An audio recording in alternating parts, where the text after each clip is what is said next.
नाम रावण उर्फ चंद्रशेखर आजाद, जो राजनीति में काफी रुतबा रखते हैं, जो आज बड़े बड़े नेताओं को पीछे छोड़ने में लगे हुए हैं, जिन्हें चंद्रशेखर आजाद भी कहा जाता है। भीम आर्मी के सह संस्थापक और राष्ट्रीय अध्यक्ष ऐसे युवा नेता जो बढ़ते हुए समय के साथ खुद भी उभरते जा रहे हैं, जिन्हें मौत भी छू कर निकल गई। ये ज्यादातर दलितों के काम करने के लिए जाने जाते हैं। कई बार सामाजिक कार्यों को करने के दौरान जेल भी जाना पड़ा था, जिन पर एनआईए ने भी कार्रवाई की। चंद्रशेखर एक भारतीय राजनीतिज्ञ और दलित अधिकार कार्यकर्ता होने के साथ एक वकील भी है।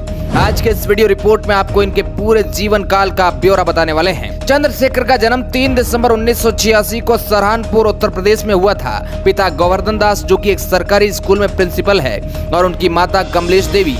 उनके 2 भाई भी है, बड़े भाई भरत सिंह और छोटे भाई कमल किशोर। उन्होंने डीएवी पीजी कॉलेज देहरादून से कानून में स्नातक किया। खुद को दलित नेता के रूप में स्थापित किया। साल 2015 में उन्होंने सतीश कुमार और विनय रतन सिंह के साथ भीम आर्मी की स्थापना की। भीम आर्मी दलितों के लिए काम करने वाली संस्था है। ये पश्चिमी उत्तर प्रदेश में दलितों के लिए मुफ्त स्कूल चलाते हैं, और जहां पर दलितों की बात आए वहां चंद्रशेखर सबसे आगे रहते हैं। एक दलित नेता के रूप में इन्हें प्रसिद्धि तब मिली जब उनके द्वारा अपने गाँव के बाहरी इलाके में द ग्रेट चमार ऑफ गढ़खोली वेलकम यू लिखकर होल्डिंग लगाई गई। उनका कहना था कि चमार से हमें नीचा नहीं बल्कि गर्व होना चाहिए, जिसके बाद ये लोगों के बीच लोकप्रिय बनते गए।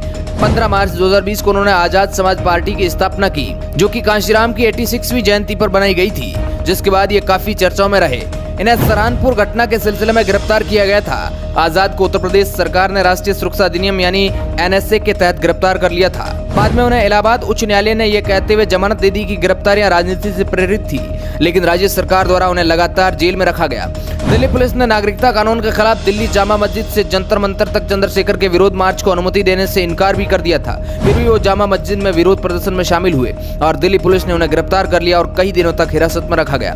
2020 में हाथरस सामूहिक बलात्कार मामले के विरोध में उन्हें 500 भीम आर्मी के सदस्यों के साथ गिरफ्तार किया गया था। इन सभी को हाथरस में दंड प्रक्रिया संहिता की धारा 144 के उल्लंघन के लिए आईपीसी और महामारी रोग अधिनियम की कई धाराओं के तहत गिरफ्तार किया गया था।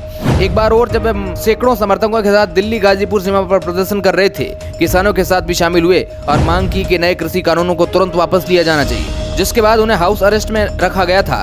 इतनी ज्यादा बार जेल जाने के बाद लोगों के बीच इनका चेहरा एक पहचान बन चुका है, जो एक बड़ी मुकाम तक पहुंचना चाहते हैं।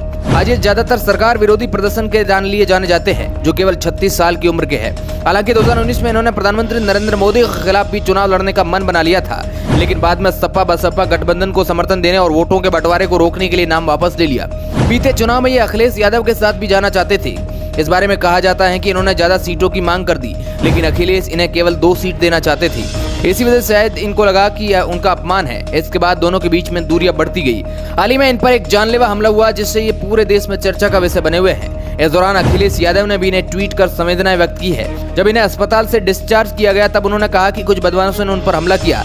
इस दौरान एक गोली 2 गाड़ी को चीरती हुई लगी और एक गोली उनके पास से निकल गई, और एक गोली जब चलाई गई जब ये नीचे हो गए थे और उस पर लगकर वह आगे चली गई। इनकी भी जान बच गई। इस दौरान बदमाशों को लगा कि शायद उनकी मौत हो गई है, इसलिए वो कुछ टाइम हवा में फायरिंग करने लगे, लेकिन तभी उनके साथ ही गाड़ी ने यू टर्न ले लिया, इसलिए बदमाश डर कर भाग गए। इसके बाद में इन्हें अस्पताल में एडमिट करवा दिया गया। हालांकि अब इनकी हालत काफी अच्छी है। Bureau report, R media.